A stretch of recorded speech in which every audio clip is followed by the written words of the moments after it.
মামলা দিতে আছে একটা ঘরে একটা ঘরে। 107 বছর বয়সী বৃদ্ধা নেত্রকোনার কেন্দ্র উপজেলার নওয়াপাড়া ইউনিয়নের কাউরাট মাইসপাড়া গ্রামের বাসিন্দা মুখলেসা আক্তার। স্বামী ইব্রাহিম 3 ছেলে ও 1 মেয়ে রেখে অনেক আগেই মারা গেছেন। অভিযোগ উঠেছে প্রভাবশালী প্রতিবেশীরা তাদের বাড়ি সংলগ্ন 7% জায়গা দখলে নিতে দীর্ঘদিন ধরে নানাভাবে অত্যাচার নির্যাতন করে আসছেন।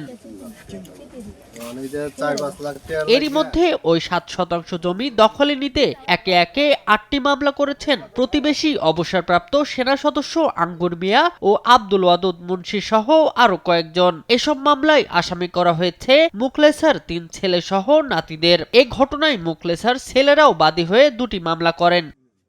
আঙ্গুর মিয়া আব্দুল ওয়াদুদ মুন্সি সাহেব এটা কোনো প্রকারে মানতে পারতেছে না।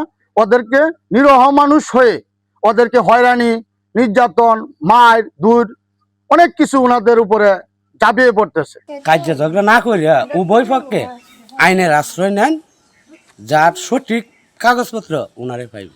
বৃদ্ধার ছেলে ও নাতিদের দাবি বিরোধপূর্ণ জমির বৈধ কাগজপত্র তাদের নামে রয়েছে এবং তারা নিয়ম অনুযায়ী নামজারি সম্পন্ন করেছেন। মামলা দিতে আছে একটা ঘরে একটা ঘরে।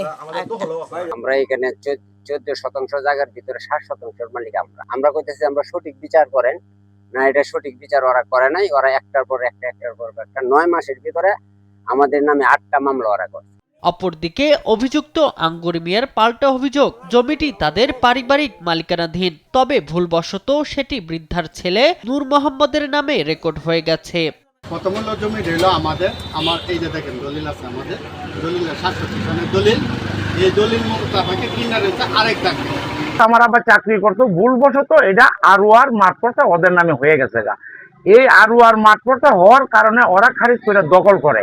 এ বিষয়ে স্থানীয় ইউনিয়ন পরিষদের চেয়ারম্যান সারোয়ার জাহান কাউসার জানান, স্থানীয়ভাবে বিষয়টি নিষ্পত্তির চেষ্টা চলছে।